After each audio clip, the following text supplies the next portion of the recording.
dimanapun Anda berada, saat hari ini mari bersama-sama kita berbakti, bersekutu kepada Tuhan, beribadah kepada Tuhan, mendengar syukur dan sembah kepada Tuhan. Sebelum mulai bersama-sama kita akan berdoa. Bapa, kami bersyukur buat hari yang baru Tuhan beri buat setiap kami, buat kesempatan untuk kami boleh berbakti hari ini Tuhan. Kami tahu kami dipelihara, kami dijaga, kami disayang Tuhan. Dalam hari-hari boleh kami jalani dengan Tuhan, musim demi musim boleh kami jalani dengan Tuhan.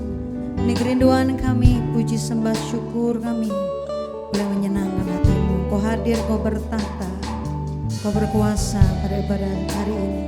Terima kasih Tuhan, terima kasih. Terpuji namamu, terpuji kebaikanmu. Di dalam nama Yesus, orang percaya bersama kita berkata, amin, amin. Haleluya.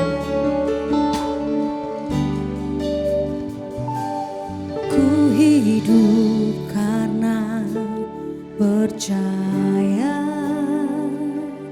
Kau yang berjanji setia, pengharapanku selalu ada di dalammu. Ku tidak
berkata-kata dengan Tuhan, ini kami Tuhan, sembah kami, haleluya, terima kasih Tuhan,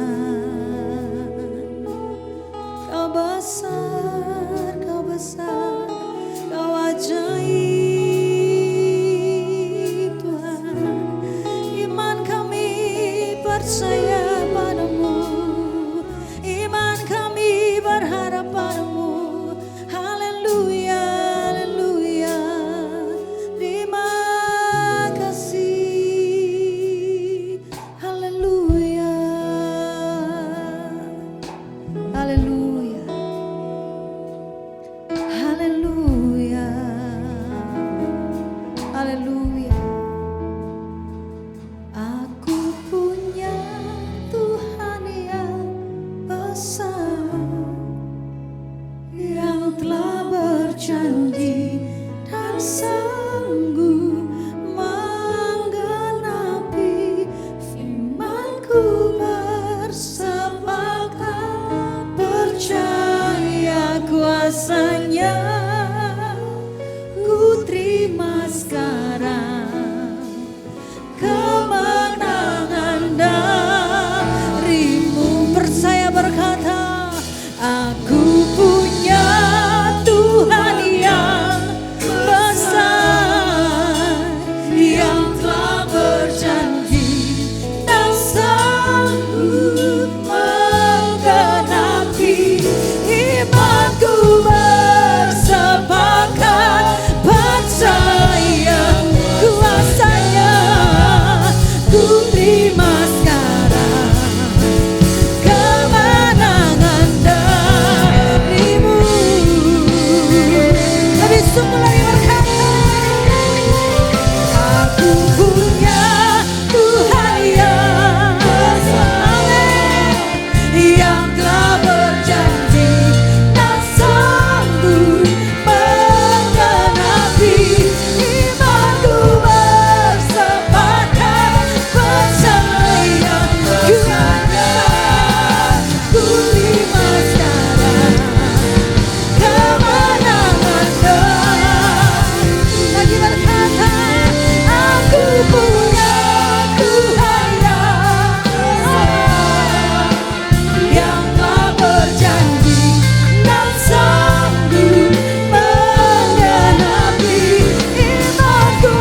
sukacita kami, ini pengharapan kami, terpuji namamu di dalam nama Yesus. Percaya ada sukacita, percaya kita berkata amin. Tepuk tangan bagi rasa, haleluya. Mari bersyukur buat kebaikan Tuhan. Selama-lamanya Dia Allah yang baik, selalu baik. Haleluya.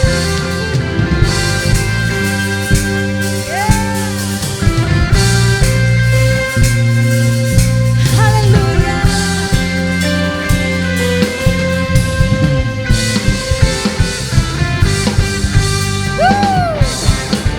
Amin.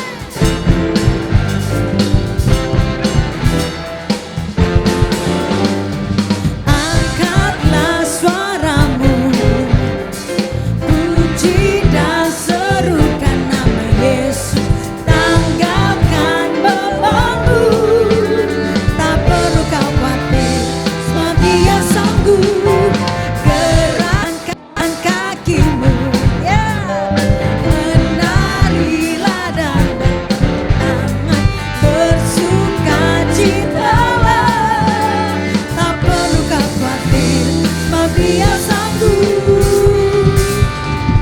Sekarang nyanyikan kebesarannya, Dia kuat dan berkuasa, bersorak-sorai karena kasih-Nya telah datang melawan kita. Nyanyi lagi berkata, angkatlah suaramu, puji dan serukan nama Yesus. Tanggalkan bebanmu, tak perlu kau khawatir, sebab Dia sanggup. Gerakkan kakimu, ya, menarilah dan bertepuk tangan, bersukacitalah, tak perlu kau khawatir, sebab Dia sanggup. Sekarang nyanyikan kebesarannya, Dia kuat dan berkuasa, bersorak-sorai karena kasih-Nya telah datang melawan kita. Nyanyi bagi Dia. Sekarang nyanyikan kebesarannya, Dia kuat dan berkuasa, bersorak-sorai karena kasih-Nya telah datang melawan kita. Nyanyi bagi Dia. Haleluya, Kau ada dalam hatiku. Katakan lagi, takkan patah semangatku. Amin. Takkan hilang kekuatanku. Haleluya, ku mau bersorak bagimu. Sukacita sudah nyata penuhiku. Haleluya. Haleluya, Kau ada dalam hatiku. Takkan patah semangatku, takkan hilang kekuatanku. Haleluya, ku mau bersorak bagimu. Sukacita sudah nyata penuhiku. Sukacita sudah nyata penuhiku. Yesusku, sukacita sudah nyata penuhiku.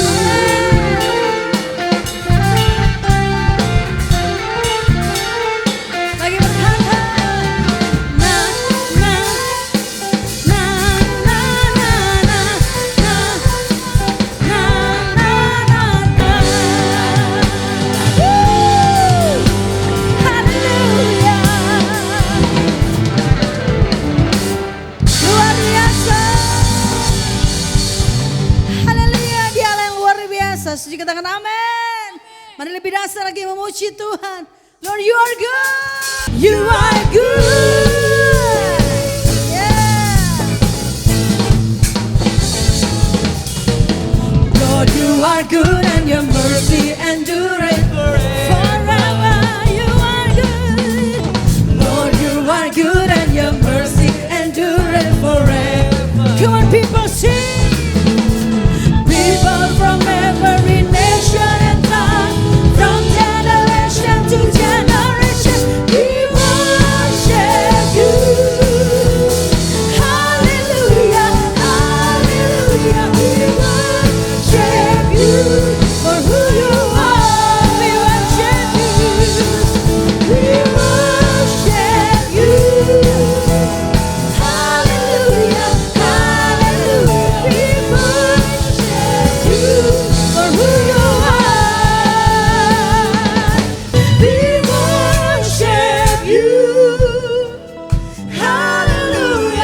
Puji nama Tuhan. Mari dengan semangat yang sama kita akan mendengar belajar firman Tuhan. Haleluya. Ini kerinduan kami. Kami belajar firman-Mu, kami dididik oleh firman-Mu Tuhan. Haleluya. Haleluya. Kau Tuhan, penyelamat dalam hidupku, penolongku dalam kesesakan. Kau gunung batuku dan pertahananku, Yesus, Kau kemenanganku. Kau Tuhan, penolong dalam hidupku, ku percaya hanya kepadamu. Kau pegang tanganku dan pertahananku, Yesus, Kau kemenanganku. Yesus, padamu ku berseru, Kaulah penyelamatku. Terpujilah Kau Tuhanku. Mulut ku memuji nama-Mu sepanjang umur hidupku. Terpujilah Kau Tuhanku di atas segalanya. Kau penyelamatku, Kau Tuhan, penyelamat dalam hidupku. Ku percaya hanya kepadamu. Kau pegang tanganku dan tuntun langkahku, Yesus, Kau perlindunganku. Kau Tuhan, kekuatan dalam hidupku, penolongku dalam kesesakan. Kau gunung batuku dan pertahananku, Yesus, Kau kemenanganku. Semua berkata, Yesus, padamu ku berseru. Amin. Kaulah penyelamatku. Terpujilah Kau Tuhanku. Mulutku memuji nama-Mu sepanjang umur hidupku. Terpujilah Kau Tuhanku di atas segalanya. Yesus, Yesus, padamu kami berseru. Amin. Terpujilah Kau Tuhanku. Mulutku memuji nama-Mu sepanjang umur hidup. Amin. Terpujilah Kau Tuhanku di atas segalanya. Kami percaya lagi berkata, Yesus, padamu ku berseru. Kaulah penyelamatku. Terpujilah Kau Tuhanku.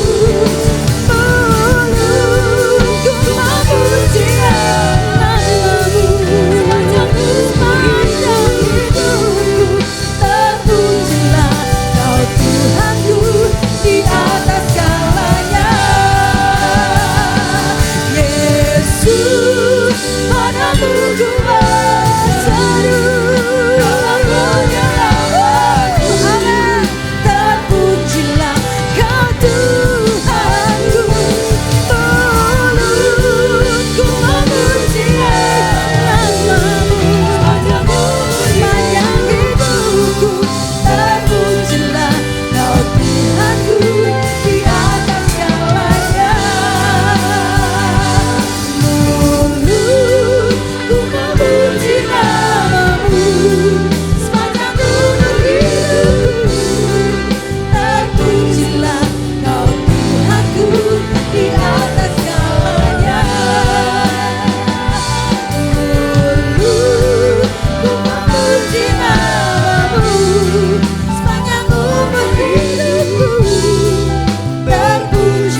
Bapa di sorga, di dalam nama Tuhan Yesus Kristus, Tuhan dan Juru Selamat kami. Bapa, kami mengucap syukur Tuhan atas pemeliharaan Tuhan dalam kehidupan kami. Kami mengucap syukur juga Tuhan atas kepercayaan Tuhan pada kami untuk bisa menjamah pekerjaan-Mu yang kudus Tuhan. Kami dalam segala keterbatasan kami butuh Tuhan. Kami dalam segala kemampuan kami butuh Tuhan untuk mengintervensi pemberitaan firman Tuhan pada saat ini. Kami memiliki keterbatasan dalam pengertian dan pengetahuan, tapi kami mau melangkah ketika Tuhan menyuruh kami untuk melakukannya.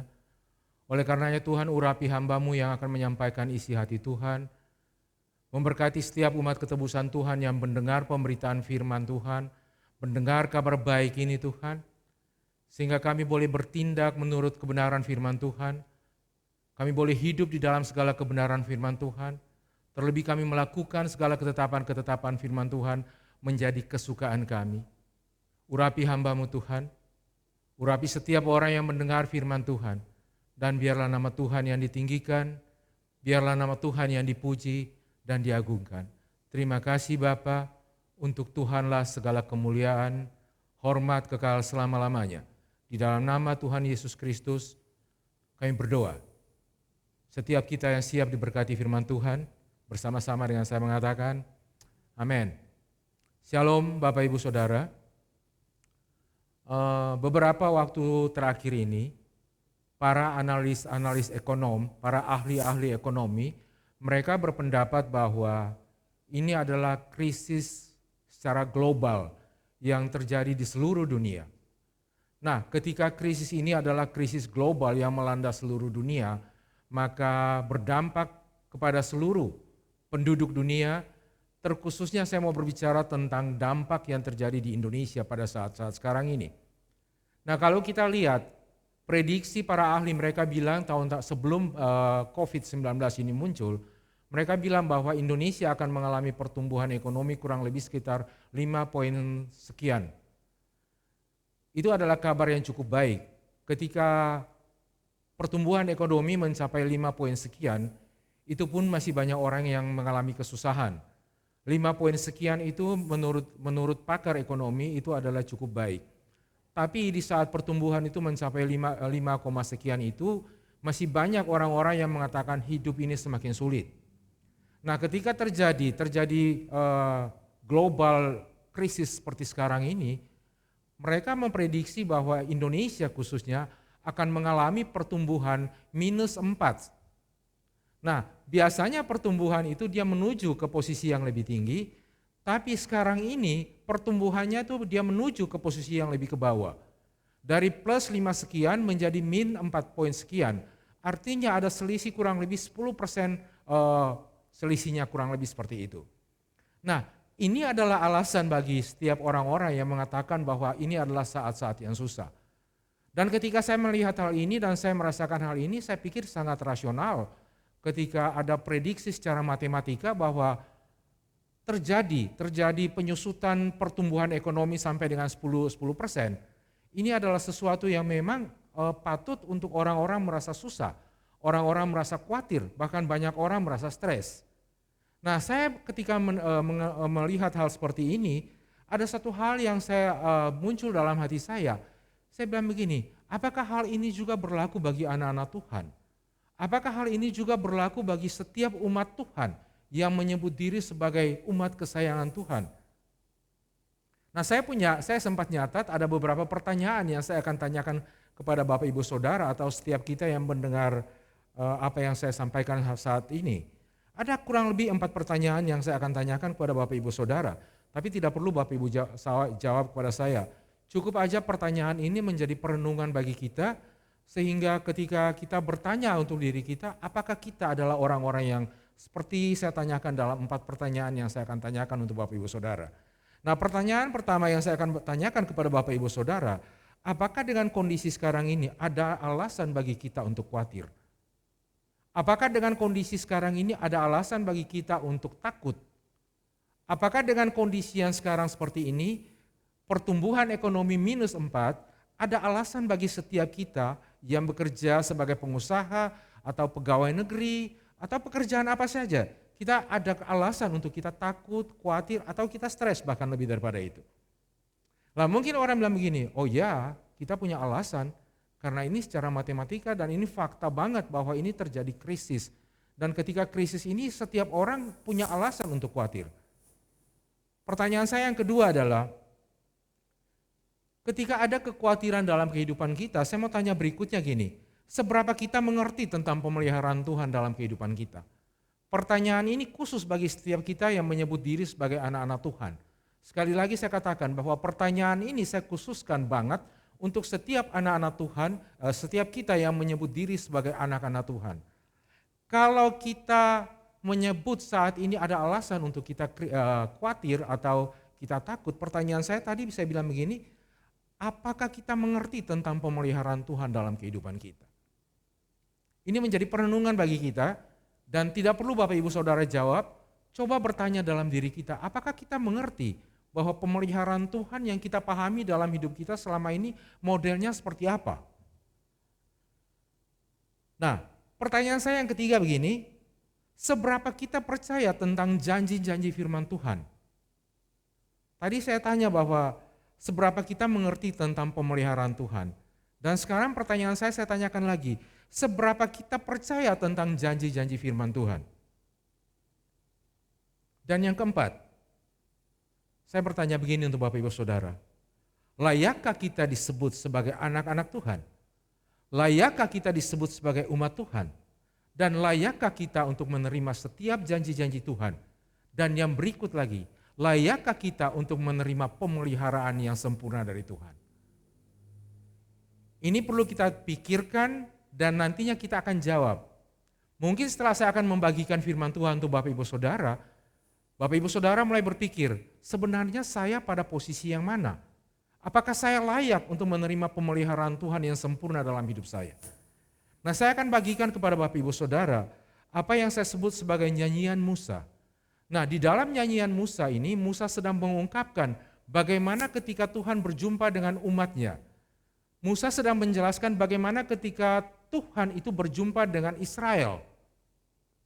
Nah, saya akan bacakan untuk Bapak Ibu Saudara. Ulangan pasal yang ke-32. Ulangan 32 ayat yang ke-10 kita akan baca bersama-sama. Alkitab bilang begini untuk kita, Tuhan mendapatkan bangsa Israel di suatu negeri, di padang gurun di tengah-tengah ketandusan dan auman padang belantara. Nah, ketika Alkitab berbicara tentang perjumpaan Tuhan dengan bangsa Israel, Tuhan menjumpai bangsa Israel dalam keadaan hopeless, tidak ada pengharapan sama sekali. Tuhan ketika berjumpa dengan bangsa Israel, dia bilang begini, didapatinya dia. Siapa didapatinya siapa?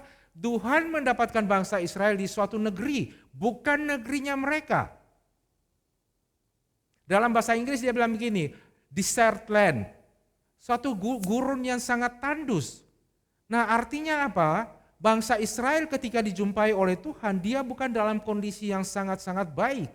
Dia dalam kondisi yang sangat-sangat sulit. Saya mau bilang untuk Bapak Ibu Saudara bahwa apa yang terjadi pada saat-saat sekarang ini tidak lebih sulit daripada bangsa Israel ketika dijumpai Tuhan. Nah, pada waktu Tuhan menjumpai mereka, mereka mau mandi susah, mau minum susah, apalagi mau makan. Nah, ini keadaan sulit yang luar biasa. Nah, saya katakan bahwa Israel pada saat-saat seperti itu, dia dalam keadaan yang hopeless, tidak ada pengharapan sama sekali. Nah, kalaupun dia bisa hidup, ini ada suatu kemurahan yang Tuhan sedang berikan tanpa mereka sadari. Nah, ketika Tuhan berjumpa dengan bangsa Israel pada saat itu, Tuhan mulai berbelas kasihan untuk melakukan satu tindakan. Alkitab bilang begini, Tuhan mulai mengelilinginya dia. Dikelilinginya dia dan diawasinya dia. Tuhan mulai mengambil tindakan perlindungan kepada bangsa Israel. Tuhan mulai mengamati bangsa Israel. Kenapa sampai Tuhan mulai melakukan itu? Tuhan mulai melakukan satu tindakan yang revolusioner untuk bangsa Israel. Ketika Tuhan mulai mengelilingi bangsa Israel, yang terjadi bahwa Israel dalam perlindungan Tuhan. Yang berikutnya Alkitab bilang begini, Tuhan mulai mengawasi bangsa Israel. Bukan Tuhan sekedar mengawasi saja, tapi Alkitab lebih memperdalam ini lagi, lebih menjelaskan lebih lagi. Dia bilang begini, Tuhan mengawasinya dia sebagai biji matanya. Ini perjumpaan yang luar biasa yang terjadi ketika bangsa Israel berjumpa dengan Tuhan. Ketika Tuhan mulai memutuskan untuk melindungi bangsa Israel, Tuhan mulai memutuskan untuk mengawasi bangsa Israel. Dia tidak setengah-setengah mengawasi bangsa Israel. Dia tidak setengah-setengah untuk melindungi bangsa Israel. Dia bilang begini, diawasinya dia sebagai biji matanya. Nah, kalau hal seperti ini saya katakan, Bapak Ibu mengerti bahwa Tuhan sedang serius dalam melakukan perlindungan kepada bangsa Israel. Saya tertarik banget ketika saya melihat hal ini, perlindungan Tuhan yang sempurna untuk bangsa Israel. Saya rasa bahwa bangsa Israel harus merasa bangga, merasa sangat senang, merasa sangat diuntungkan. Karena apa? Tuhan sedang bertindak all out untuk dia. Saya mau bilang untuk Bapak Ibu Saudara bahwa Israel mendapat hati, mendapat tempat di hati Tuhan. Ketika Israel mendapat tempat di hati Tuhan, maka Tuhan tidak berhenti hanya untuk melindungi mereka. Ketika Israel telah mendapat tempat di hati Tuhan, maka Tuhan tidak cukup dengan sekedar mengawasi mereka. Ketika Israel mendapat tempat di hati Tuhan, maka Tuhan tidak cukup untuk mengawasi mereka sebagai biji matanya. Tapi Tuhan melakukan next step, tindakan berikut yang Tuhan buat untuk bangsa Israel.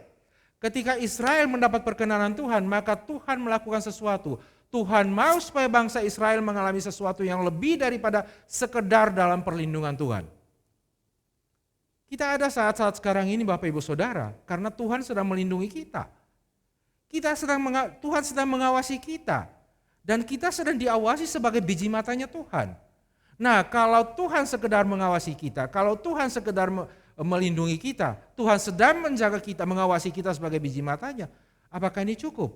Ternyata Tuhan tidak melakukan itu sebagai sesuatu yang cukup. Bagi Tuhan ini adalah permulaan. Bagi Tuhan ini adalah permulaan, dia menunjukkan kasih setianya kepada kita. Tuhan lagi menunjukkan perhatiannya untuk bangsa Israel. Tuhan sedang menunjukkan perhatiannya kepada kita. Apakah dengan seperti itu Tuhan mulai cukup? Enggak. Tuhan mulai melakukan lompatan berikutnya. Saya mau baca untuk Bapak Ibu Saudara. Ulangan pasal yang ke-32, ayat yang ke-11, ayat yang ke-12. Alkitab bilang begini, Tuhan melakukan tindakan berikut untuk bangsa Israel. Tuhan mulai mengidentifikasikan dirinya, Tuhan mulai menunjukkan dirinya sebagai induk Raja Wali yang menggoyang bangkitkan isi sarangnya. Alkitab bilang begini untuk kita, laksana Raja Wali menggoyang bangkitkan isi sarangnya, melayang-layang di atas anak-anaknya, mengembangkan sayapnya, menampung seekor, dan mendukungnya di atas kepaknya. Nah, Tuhan melakukan next step untuk bangsa Israel. Dan ketika saat-saat sulit seperti ini, saya mau katakan untuk Bapak Ibu Saudara, Tuhan sedang melakukan step berikutnya dalam pemeliharaan, dalam perlindungan Tuhan terhadap kita. Tuhan mulai melatih kita bagaimana kita mulai melihat sesuatu yang tidak pernah kita lihat. Tuhan bilang untuk bangsa Israel, aku ini induk Raja Wali. Aku sedang mau melatih anak yang ada di dalam sarang. Aku sedang mau melatih kamu untuk kamu bisa melihat apa yang aku pandang dan kamu bisa memandang itu. Seringkali kita gagal dalam pandangan. Kita memandang dalam jarak yang sempit dan Tuhan memiliki pandangan yang jauh lebih daripada itu. Tuhan mau. Dia bilang dia induk Raja Wali. Dan dia mau anak Raja Wali tidak sekedar dalam perlindungannya. Saya mau bilang untuk Bapak Ibu Saudara bahwa seekor anak Raja Wali pasti dia diberikan makan sama induknya. Seekor anak Raja Wali pasti dia dipelihara oleh induknya dengan luar biasa. Tapi ada saat di mana ketika induk Raja Wali dia melihat bahwa ini bukan waktunya lagi untuk kita membuka mulut dan menerima makanan. Maka dia akan melatih anak Raja Wali untuk melakukan satu tindakan seperti yang dia bisa buat.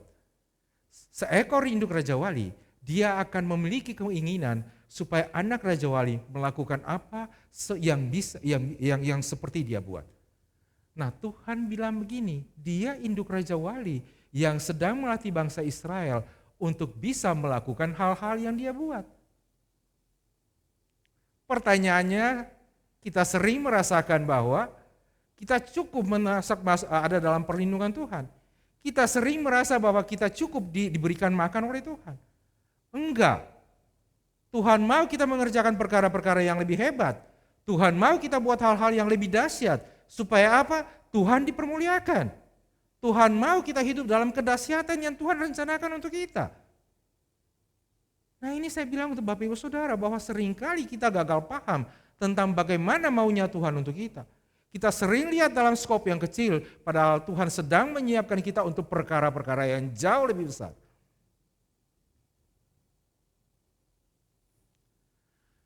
Ulangan pasal 32 ayat yang ke-12. Kita lihat, latihan yang Tuhan buat untuk bangsa Israel. Latihan yang Raja Wali Induk lakukan untuk anaknya. Dia bilang begini, demikian Tuhan sendiri menuntun bangsa Israel dan tidak ada Tuhan lain, tidak ada yang menyertai dia. Tuhan lagi berbicara tentang apa? Hubungan antara bangsa Israel dengan dia. Tuhan mau hanya ada satu pribadi yang ada dalam kehidupan bangsa Israel. Dan saat ini Tuhan sedang menyampaikan pesan untuk setiap kita, bahwa ketika kita sedang dalam latihan-latihan seperti sekarang ini, maka seharusnya Tuhan menjadi sentris, Tuhan menjadi sentral, menjadi pusat daripada perhatian kita. Tuhan harus menjadi satu-satunya dalam kehidupan kita. Tuhan mau ini terjadi dalam kehidupan anak-anak Tuhan. Tidak ada pengaruh luar yang mempengaruhi kita yang bisa membuat Tuhan dijadi nomor duakan. Latihan-latihan ini membuat Tuhan akan menunjukkan kemurahan yang terjadi dalam kehidupan setiap anak-anak Tuhan. Tuhan sedang mau setiap anak-anak Tuhan mengalami sesuatu yang dahsyat, yang luar biasa. Sehingga apa? Orang mulai melihat ada perbedaan antara orang yang menyembah Tuhan, orang yang setia kepada Tuhan, dan orang yang tidak setia dengan Tuhan. Kita lihat sekarang ini Bapak Ibu Saudara bahwa tidak semua anak-anak Tuhan yang menyebut diri anak-anak Tuhan, mereka dalam kondisi baik. Saya sampai sekarang ini saya percaya bahwa pemeliharaan Tuhan dalam kehidupan kita adalah sempurna. Tidak ada alasan sedikit bagi kehidupan saya, bagi saya untuk meragukan kehidupan Tuhan, pemeliharaan Tuhan. Tidak ada alasan sedikit pun untuk saya ragukan bahwa pemeliharaan Tuhan akan mengalami fluktuasi naik dan turun. Tidak sama sekali, totally tidak. Saya katakan ini untuk Bapak Ibu Saudara, bahwa seharusnya ketika ada kondisi-kondisi seperti ini, Tuhan sedang melatih kita untuk melihat cakrawala yang lebih besar. Saya tadi cerita dengan Ibu Gembala, yang saya dapatkan begini, ternyata ketika dalam kondisi-kondisi seperti ini, Tuhan sedang menyiapkan sesuatu yang besar. Dan Ibu Gembala menangkap hal ini banget. Dan saya tangkap banget dari tadi pembicaraan saya dengan beliau, dia sedang mengatakan bahwa oke, saya akan mengupgrade lagi, memperbesar lagi kapasitas ini. Dan bukan itu aja, saya menjumpai beberapa anak Tuhan, mereka mengatakan begini, kondisi sekarang ini membuat mereka lebih produktif. Nah, kalau kondisi sekarang ini membuat kita mulai jadi cengeng, kita mulai stres, mulai khawatir dan mulai takut. Nah, saya mau bilang begini, sadarkah kita bahwa yang memelihara kita adalah penguasa atas langit dan bumi? Sadarkah kita yang memelihara kita ini jauh melebihi langit dan bumi? Dia jauh melebihi segala sesuatunya. Sadarkah kita bahwa Tuhan sanggup membuat sesuatu yang mustahil menjadi sesuatu yang sangat masuk akal bagi anak-anak Tuhan? Mungkin anak Raja Wali itu ketika induknya menggoyang bangkitkan sarangnya, dia bingung. Dia pikir apa sih yang lagi dikerjakan oleh ibu saya? Apa sih yang lagi dikerjakan oleh induk saya? Saya udah nyaman, kenapa harus saya keluar dari sini lagi? Ternyata Tuhan lagi mempersiapkan sesuatu. Induk Raja Wali lagi mempersiapkan sesuatu untuk anaknya, supaya dia bisa melihat jauh ke depan seperti yang diinginkan oleh induknya. Nah, Tuhan sedang menginginkan sesuatu yang dahsyat terjadi dalam kehidupan kita. Tuhan lagi begini, ayo lihat seperti yang aku pandang, lihat seperti yang saya pandang. Jangan kamu pandang mempergunakan kacamatamu, jangan kamu pandang mempergunakan matamu, tapi pandanglah mempergunakan mataku. Nah, ini yang Alkitab bilang, bangsa Israel bisa berkendaraan melewati bukit-bukit di bumi. Bangsa Israel tidak berkendaraan mempergunakan kendaraannya dia, tapi bangsa Israel sedang melewati bukit-bukit dengan mempergunakan kekuatannya dari Tuhan. Kita bacakan itu untuk Bapak Ibu. Ulangan, pasal yang ke-32 ayat yang ke-13. Alkitab bilang begini, Tuhan membuat dibuatnya Israel berkendaraan mengatasi bukit-bukit di bumi dan memakan dari ladang. Dibuatnya dia menghisap madu dari bukit batu dan minyak dari gunung batu yang keras. Saya tadi di perjalanan saya pengen tahu apa sih maksudnya ini. Saya udah pelajari tapi di perjalanan tadi saya sengaja buka lagi. Ternyata gunung batu yang keras yang mengeluarkan minyak ini adalah suatu kemustahilan yang bisa terjadi. Tuhan selalu berbicara pada begini, ketika orang di luar mengatakan tidak, aku mengatakan ya, you can. Engkau bisa melakukan itu bersama-sama dengan aku. Saya bilang Tuhan kita luar biasa. Gunung batu yang keras mengeluarkan minyak. Engkau akan mengisap madu dari bukit-bukit batu dan minyak dari gunung batu yang keras. Kenapa sih harus mengatakan kata keras di sana? Tuhan lagi berbicara tentang kemustahilan di luar, tapi bagi Tuhan tidak ada yang mustahil.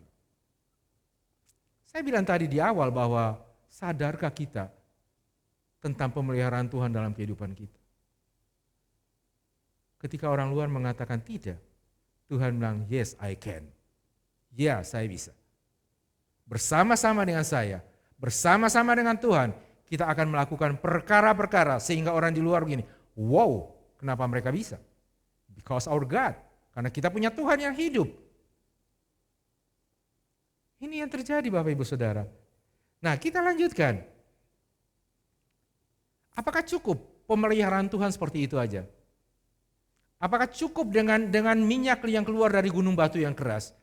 Apakah cukup dengan madu yang dari bukit-bukit? Tuhan melakukan lebih lagi daripada itu. Ulangan pasal yang ke-32 ayat yang ke-14. Dia bilang begini, dadi dari lembu sapi dan susu kambing domba dengan lemak anak-anak domba dan domba-domba jantan dari Basan dan kambing-kambing jantan dengan gandum yang terbaik juga darah buah anggur yang berbuih engkau akan meminumnya. Tuhan lagi berbicara tentang prosperity. Tuhan sedang berbicara tentang kemakmuran. Saya bilang anak-anak Tuhan yang hidup dalam perkenanan Tuhan, jangan tabu mengatakan kemakmuran. Sekali lagi saya katakan, walaupun banyak orang di luar mengatakan itu teori prosperity itu udah terlanjur kuno, saya bilang enggak. Tuhan dia bekerja, dia mengerjakan segala sesuatu yang dia sebut sebagai firman Tuhan. Dia akan menyelesaikannya secara sempurna. Kalau Tuhan janjikan kelimpahan, maka kelimpahan pasti akan terjadi. Bagaimana Tuhan mengatakan prosperity udah lewat? Enggak. Itu orang-orang saya mau katakan bahwa orang-orang ini tidak paham hatinya Tuhan. Atau mungkin yang tadi saya katakan bahwa layakkah kita hidup dalam pemeliharaan Tuhan? Layakkah kita hidup untuk mendapatkan janji-janji Tuhan? Layakkah kita hidup dipelihara sempurna oleh Tuhan? Pertanyaan saya sederhana. Kalau kita hidup tidak dalam kemakmuran, untuk apa kemakmuran yang Tuhan siapkan itu? Kalau bukan untuk anak-anak Tuhan. Saya sampai dengan saat ini, saya tetap percaya bahwa Tuhan sanggup melakukan perkara-perkara yang dahsyat. Tuhan sanggup melakukan perkara-perkara yang tidak masuk akal menurut orang-orang di luar. Tapi ketika Tuhan berkenan untuk melakukan itu kepada kita, tidak ada sesuatu yang Tuhan tidak buat. Alkitab bilang begini, bahwa bangsa Israel dari hopeless, Tuhan bawa mereka, Tuhan mulai melatih mereka. Tuhan setelah melatih mereka, Tuhan bawa mereka untuk menikmati setiap janji-janji Tuhan. Dan mereka terlatih sebagai apa? Orang yang memiliki pandangan jauh seperti yang Tuhan punya. Ini yang seharusnya ada dalam kehidupan anak Tuhan ketika kesulitan itu ada. Yang ketika orang luar mengatakan ini saat-saat yang sulit. Tapi disinilah kita menunjukkan bahwa pemeliharaan Tuhan kita terhadap kita adalah sempurna. Beranikah kita mengatakan bahwa gunung batu akan mengeluarkan minyak? Beranikah kita mengatakan bahwa bukit-bukit akan mengeluarkan madu? Saya katakan yes. Saya mengatakan bisa dan sangat bisa. Dan itu sedang terjadi bagi anak-anak Tuhan yang mendapat perkenanan Tuhan. Cari perkenanan Tuhan Bapak Ibu Saudara. Nah kita lihat kenapa sampai banyak di antara kita yang mengalami kegagalan. Nah, tadi saya bilang bahwa nyanyian busa dia berbicara tentang banyak hal. Nyanyian busa dia berbicara tentang perjumpaan bangsa Israel dengan Tuhan. Nyanyian Musa dia berbicara tentang pemeliharaan bangsa Israel dengan Tuhan, pemeliharaan Tuhan kepada bangsa Israel. Nyanyian Musa juga dia berbicara tentang apa? Perilaku busuk bangsa Israel kepada Tuhan. Kita lihat Bapak Ibu Saudara, tadi saya berbicara bagaimana pemeliharaan Tuhan terhadap bangsa Israel. Mereka dari pribadi yang hopeless, Tuhan mulai melatih mereka, Tuhan mulai melindungi mereka, Tuhan mulai mengawasi mereka, Tuhan mulai menjadikan mereka sebagai biji matanya, dan Tuhan mulai melatih mereka. Tuhan mau kita menjadi orang-orang yang terlatih. Tuhan mau kita menjadi apa? Orang-orang yang terlatih, bukan menjadi anak-anak Tuhan yang cengeng. Tuhan mau kita menjadi orang-orang yang terlatih sehingga apa? Kita akan melatih banyak orang untuk menerima hal yang sama. Ketika Tuhan melatih kita, kita akan melatih banyak orang untuk menerima hal yang sama dari seperti yang kita terima dari Tuhan. Kita akan menyaksikan bagaimana Tuhan bekerja dengan cara-cara yang ajaib dalam kehidupan kita.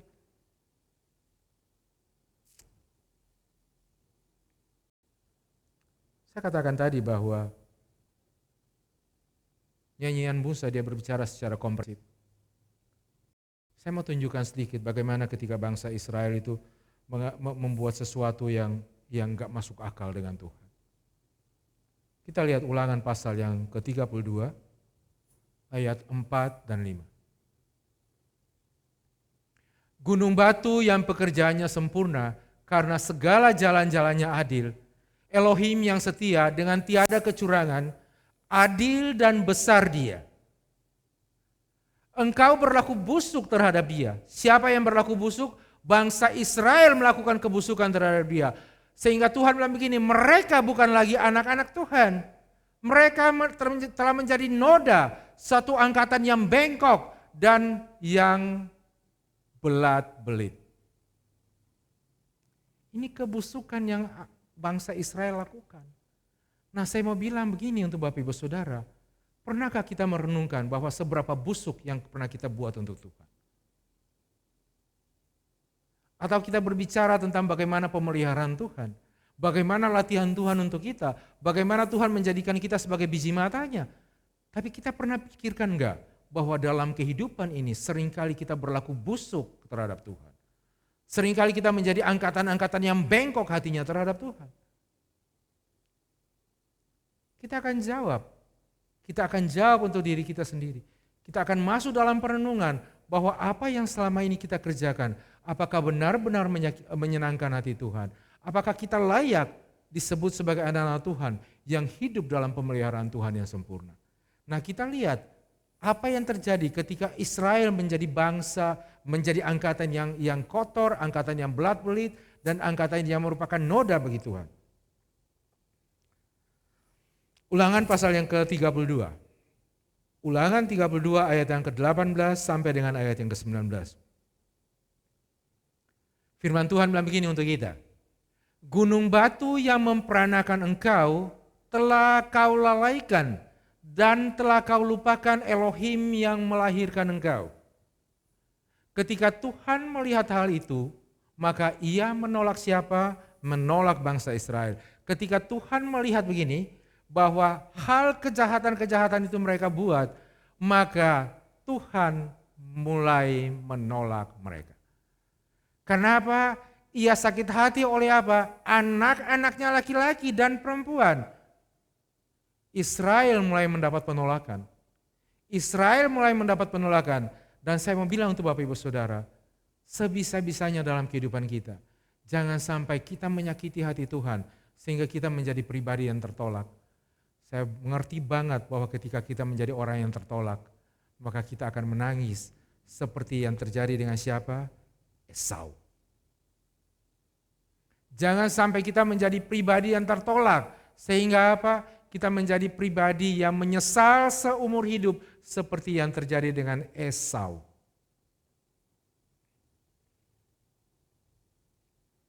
Saya tambahkan satu ayat lagi. Ulangan pasal 32. Ayat yang ke-20.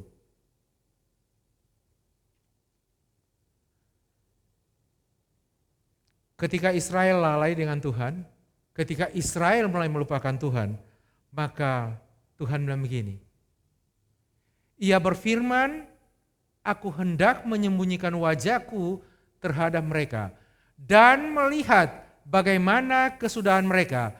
Sebab mereka itu suatu angkatan yang bengkok, anak-anak yang tidak mempunyai kesetiaan terhadap Bapa. Tuhan bilang begini, aku akan menyembunyikan wajahku. Terjemahan lain dia bilang begini, aku akan menyembunyikan sampai tidak terdeteksi sama sekali. Sehingga Tuhan menyebut sebagai undetected face, wajah yang tidak terdeteksi lagi. Tuhan akan sembunyikan secara total wajahnya. Sehingga ketika anak-anak Tuhan seperti yang sekarang kita bilang begini, ku cari wajahmu, itu tidak pernah akan kita temukan lagi. Karena apa? Alkitab bilang begini, aku hendak menyembunyikan wajahku terhadap mereka dan melihat bagaimana kesudahan mereka, sebab mereka itu satu angkatan yang bengkok. Anak-anak yang tidak mempunyai kesetiaan apa terhadap siapa? Terhadap bapaknya. Ini waktunya untuk kita evaluasi. Apakah kita adalah anak-anak yang setia? Saya mau kutip satu ayat. Ayub bilang begini, bagaimana ketika dia hidup dalam penyertaan Tuhan dan bagaimana ketika Tuhan meninggalkan dia. Kita tahu bahwa Ayub ditinggalkan Tuhan bukan karena Ayub berdosa. Kita tahu ada saat di mana Tuhan mengizinkan, Tuhan meninggalkan Ayub. Dan Ayub ditinggalkan Tuhan bukan karena Ayub berdosa. Nah, saya mau kutip satu ayat yang menurut saya ini cukup bagus sekali. Ayub bilang begini, waktu Tuhan menyertai dia. Ayub pasal 29 ayat yang kelima dan ayat yang ke-6. Ayub 29 ayat yang kelima dan ayat yang ke-6. Ayub bilang begini, ketika Yang Maha Kuasa masih berserta aku dan anak-anakku ada di sekelilingku, ketika langkah-langkahku bermandikan dadi. Ayub lagi bilang begini, ketika kakinya dibasahi oleh butter, ketika kakinya dibasahi oleh apa? Oleh dadi, dan gunung-gunung mengalirkan sungai minyak di dekatnya. Dia bilang apa? Ketika Tuhan menyertai dia, maka sesuatu yang luar biasa itu terjadi. Dia bilang begini, kakinya bermandikan dadi. Nah, orang mempergunakan dadi untuk dimakan, tapi Ayub bilang begini, kakinya dimandikan dengan dadi, bukan dengan air. Artinya apa? Ayub hidup dalam kelimpahan yang luar biasa ketika Yang Maha Kuasa masih bersama-sama dengan dia. Nah, kalau kita masih disertai Tuhan, pertanyaan saya sederhana. Apakah iya Tuhan masih menyertai kita? Serius.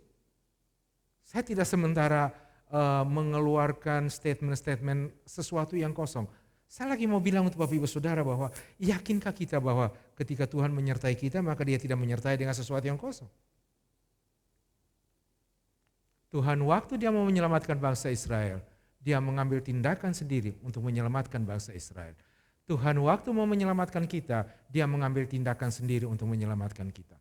Tuhan selalu serius. Saya akan bacakan 1-2 ayat, kemudian saya akan akhiri khotbah saya. Yesaya pasal 63 ayat yang ke-9. Alkitab bilang begini, dalam segala kesesakan mereka, bukan seorang duta atau utusan, melainkan Tuhan sendiri yang menyelamatkan mereka. Dialah yang menembus mereka dalam kasih dan belas kasihannya. Ia mengangkat dan menggendong mereka selama zaman dahulu kala. Nah, Tuhan sedang serius dengan kita. Setiap minggu pertama di gereja kita mengadakan perjamuan kudus. Nah, kita tahu bahwa tadinya kita adalah orang-orang yang hopeless. Kita tadinya adalah orang-orang yang tidak punya harapan sama sekali. Tapi Tuhan mau mengangkat kita menjadi orang-orang yang hebat. Kita lihat siapa kita sebenarnya. Galatia pasal yang kelima ayat yang pertama. Galatia pasal yang kelima ayat yang pertama Alkitab bilang begini, supaya kita sungguh-sungguh merdeka, Kristus telah memerdekakan kita. Siapa yang memerdekakan kita? Kristus telah memerdekakan kita. Karena itu berdirilah teguh dan jangan mau lagi dikenakan kuk perhambaan. Nah, sebenarnya kita ini adalah pribadi-pribadi yang telah ditebus dari kutuk. Sebenarnya kita adalah pribadi-pribadi yang telah dilepaskan dari segala kebinasaan dunia. Karena apa? Kristus yang menyelamatkan kita. Bukan malaikat yang datang untuk menyelamatkan. Ketika bangsa Israel dijumpai dalam keadaan hopeless, Tuhan datang untuk menyelamatkan mereka. Ketika kita tertawar sebagai hamba dunia, maka Yesus Kristus datang untuk menyelamatkan kita. Ketika kita dalam tawanan dosa, maka Yesus mati di kayu salib untuk menebus dosa kita. Kita terlepas dari segala kutuk dosa. Kita dilepaskan dari kebinasaan. Dan lebih daripada itu, Tuhan menjadikan kita anak-anaknya. Tadi sore, anak saya dia kirim satu WA ke saya. Dia ada lihat satu jam tangan di Australia bagus. Kebetulan anak saya lagi di Australia. Dia kirim 2 jam tangan untuk saya. Dia bilang gini, Pak, Papa tolong lihat yang mana yang bagus. Nah, sebagai bapak ketika saya melihat itu, dalam hati saya begini, saya mau bilang begini, kamu lihat aja yang mana yang menurut kamu bagus, pasti Papa suka. Pasti Papa akan sepakat. Saya lagi menjelaskan hubungan saya dengan anak. Nah, Tuhan tadi ketika melepaskan kita dari kutuk dosa, ketika melepaskan kita dari kebinasaan, berikutnya Dia jadikan kita sebagai anak-anaknya. Ketika Tuhan menjadikan kita sebagai anak-anaknya, maka Tuhan bertanggung jawab penuh untuk mencukupi segala keperluan dan kebutuhan. Sekali lagi saya katakan, keperluan kita dan kebutuhan kita Tuhan cukupi. Tuhan mau kita menjadi anak-anak yang hebat. Ketika kita menjadi anak-anak, Tuhan mau kita menjadi anak-anak yang hebat, maka salah satu proses Tuhan latih kita untuk kita mampu terbang seperti induk Raja Wali melatih anaknya untuk terbang. Anak Raja Wali tanpa dia keluar dari sarang dan dia melompat untuk terbang, maka dia tidak akan terbang. Nah, saya mau kasih satu kalimat terakhir untuk Bapak Ibu Saudara bahwa gini, tanpa kita keluar, tanpa kita melompat keluar, maka kita tidak pernah akan terbang. No jump, never fly. Tanpa melompat keluar, kita tidak akan terbang. Tuhan Yesus memberkati kita. Amin. Sama-sama kita akan menikmati perjamuan kudus. Bapak Ibu boleh mempersiapkan roti dan anggur di rumah masing-masing. Haleluya.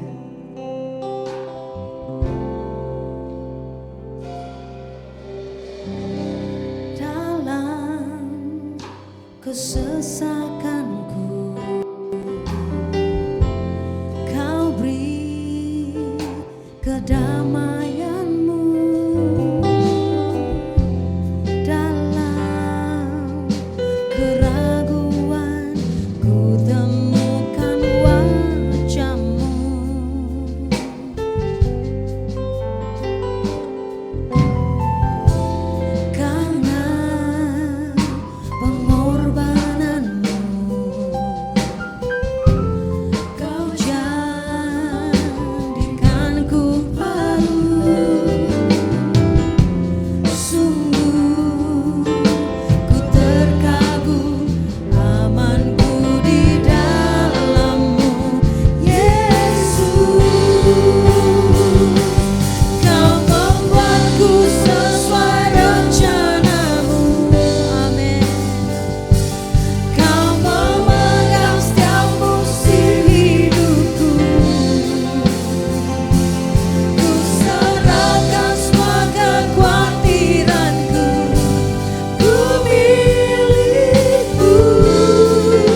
Terima kasih Bapak, kami mengucap syukur buat anugerah dan kemurahan Tuhan. Dan terima kasih buat kebenaran firman Tuhan yang sangat memberkati kami. Kami percaya kasih Tuhan, penyertaan Tuhan sempurna atas hidup kami. Kami percaya apapun yang terjadi, kami percaya di situ ada rencana Tuhan yang harus kami selami, yang harus kami mengerti. Sehingga apa yang menjadi kehendak Tuhan, apa yang menjadi rencana Tuhan tergenapi melalui kehidupan kami. Ajar kami Tuhan untuk mengerti, memahami apa yang menjadi maunya Tuhan. Terima kasih Bapak, biarlah kebenaran firman yang sudah kami dengar, biarlah Engkau tanamkan dalam hidup kami dan kami boleh menjadi pelaku-pelaku akan firman Tuhan. Terima kasih Bapak, kami bersyukur di dalam nama Yesus. Haleluya. Amin. Kasih-kasih Tuhan, hari ini kita akan masuk di dalam perjamuan kudus. Kami percaya, dimanapun saudara berada, kuasa Tuhan tidak bisa dibatasi oleh ruang dan waktu. Kalau hari ini kita diizinkan untuk masuk di dalam perjamuan kudus, kami percaya, saudara yang berbeban berat, yang sakit, masuk di dalam perjamuan kudus, persekutuan dengan tubuh dan darah Yesus, akan membuat perubahan dahsyat terjadi. Kita akan diberikan kesehatan, diberikan kekuatan. Mari Bapak Saudara kasih Tuhan, hari ini kita masuk dalam perjamuan kudus, mengingatkan kembali akan korban Tuhan Yesus Kristus. Yesus mati di atas salib untuk menjalani hukuman atas dosa kita. Sebenarnya kita yang binasa. Sebenarnya kita yang harus dihukum, tapi karena kasihnya, karena anugerahnya yang besar, karena begitu besar kasih Allah akan dunia ini, sehingga ia mengaruniakan anak yang tunggal supaya barang siapa percaya, tidak binasa, melainkan beroleh hidup yang kekal. Jadi Tuhan sendiri datang ke dunia menjadi manusia untuk menyelamatkan saya dan saudara, bahkan rela mati di atas kayu salib, dan saat disalib dia berkata, sudah selesai. Artinya hukuman yang harus kita tanggung sudah ditanggungnya di atas kayu salib, digantikannya. Dia rela diolok, dihina, diludahi, disisa, bahkan mati di atas salib. Dan saat disalib sudah selesai, berarti kita sudah dibayar lunas, sudah ditebus, sudah dibenarkan, sudah dikuduskan. Posisi kita sudah dipindah dari berdosa, dibenarkan, dikuduskan, dilayakkan, dibenarkan. Posisi kita menjadi orang benar. Bukan karena perbuatan baik kita, tapi karena darah Yesus sudah membenarkan kita. Saat kita menjadi orang benar tidak cukup, harus menghidupi kebenaran itu. Mari angkat roti tinggi dan dengar firman Tuhan. Sebab apa yang telah kuteruskan kepadamu, telah aku terima dari Tuhan. Yaitu bahwa Tuhan Yesus pada malam waktu ia diserahkan, mengambil roti dan sudah itu ia mengucap syukur atasnya. Ia memecah-mecahkannya dan berkata, inilah tubuhku yang diserahkan bagi kamu, perbuatlah ini menjadi peringatan akan aku. Roti yang ada dengan kita, roti yang sudah diberkati Tuhan adalah merupakan persekutuan dengan tubuh Yesus. Haleluya, makanlah.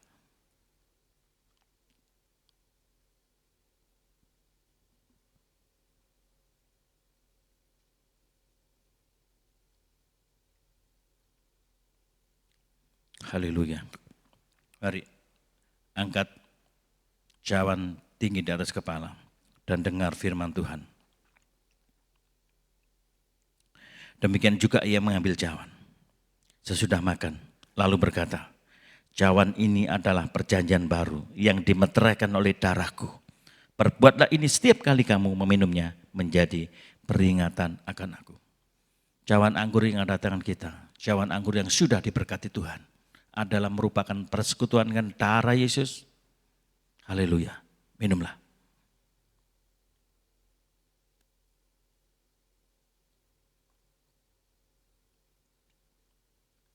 Haleluya. Mari kita berdoa. Terima kasih Bapa. Kalau hari ini Tuhan izinkan kami masuk dalam perjamuan kudus, persekutuan dengan tubuh dan darah Yesus. Kami percaya ini bukan hal yang biasa, tapi ada hal yang luar biasa terjadi atas kehidupan kami. Karena persekutuan dengan tubuh dan darah Yesus, maka itu akan menghasilkan sesuatu yang besar. Kami percaya yang sakit disembuhkan, yang berbeban diberikan kelegaan, yang mengalami masalah diberikan jalan keluar. Karena persekutuan dengan tubuh dan darah Yesus membuat hidup kami menjadi dahsyat. Terima kasih Bapak buat perjamuan kudus hari ini. Kami percaya ada hal yang dahsyat, ada hal yang baru terjadi atas kehidupan kami. melalui persekutuan dengan tubuh dan darah Yesus. Terima kasih berkati setiap jemaat-Mu, jemaat Tuhan, kekasih-kasih Tuhan dimanapun mereka berada. Kami percaya Tuhan sertai mereka. Tuhan memelihara mereka. Tuhan menjagai mereka. Tuhan melindungi mereka seperti biji mata Tuhan. Terima kasih Bapak buat penyertaan perlindungan Tuhan sampai hari ini. Kami bersyukur memiliki Allah yang dahsyat seperti Engkau. Terima kasih Bapak. Berkati setiap kekasih-kekasih Tuhan dimanapun mereka berada. Berkati mereka semua di dalam nama Yesus. Haleluya, haleluya. Terima kasih Bapak. Dan saat ini kami berdoa untuk bangsa dan negara kami, Indonesia. Kami cinta Indonesia. Selamatkan negeri kami, selamatkan bangsa kami ini Tuhan. Kami berdoa di dalam nama Yesus, kami melepaskan shalom atas negeri kami Indonesia ini Tuhan. Berkati negeri kami, berkati kota kami, berkati provinsi kami, Jawa Timur, berkati kota Surabaya. Karena kesejahteraan kota ini adalah kesejahteraan kami. Kami mau berdoa buat kota kami ini. Kami mau berdoa buat pemimpin-pemimpin kami, baik Pak Presiden Jokowi, wakilnya Pak Ma'ruf Amin, Bu Khofifah, Wali Kota Surabaya, Bu Risma. Tuhan, kami menyerahkan hamba-Mu dalam tangan kasih kuasa Tuhan. Kami percaya tidak ada pemerintahan yang bukan daripada Engkau. Kami percaya kalau pemerintahan ini ada semuanya seizin Tuhan. Dan kami percaya Tuhan memberikan kemampuan, Tuhan memberikan kekuatan kepada para pemimpin kami, sehingga boleh memimpin bangsa kami ini makin hari makin dahsyat untuk menuju negeri yang adil dan makmur. Kami berdoa Tuhan, berikan kemampuan, kekuatan kepada mereka semua untuk memberkati kota Surabaya ini Tuhan. Terima kasih, kami percaya penularan COVID di Surabaya mulai reda, mulai berhenti. Kami percaya Tuhan selamatkan kota kami, bahkan Tuhan selamatkan negeri kami ini. Kami berdoa di dalam nama Yesus. Terima kasih Bapak, kami bersyukur buat kemurahan dan kasih Tuhan. Berkati juga setiap hamba-hamba Tuhan, jemaat Tuhan GBI Tidak Blessing, dari gembala sampai jemaatnya Tuhan, berkati mereka semua. Taruh hikmat, kekuatan yang baru yang daripada Engkau Tuhan. Pengurus yang ada di GBI Tidak Blessing juga Tuhan memberkati semuanya.